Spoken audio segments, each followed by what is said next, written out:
呢間春嫂素食餐廳呢，我哋係第一次過嚟嘅。放假去咗羅湖區嘅發展中心揼骨做 facial， 做完 facial 落嚟13樓。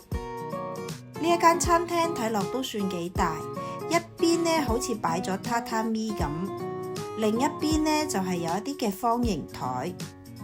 先嚟一個青醬扁麵，呢個扁麵呢出乎咁好味，素肉已經煎到燶燶地，有啲香口，麵條沾滿晒青醬汁，味道好濃厚。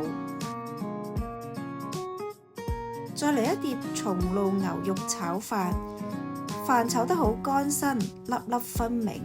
除咗有松露香味之外，亦都有少少嘅酸菜，口感非常豐富。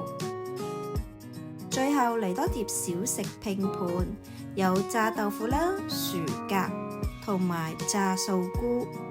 呢間餐廳值得推介，我下次都會再同屋企人過嚟食㗎。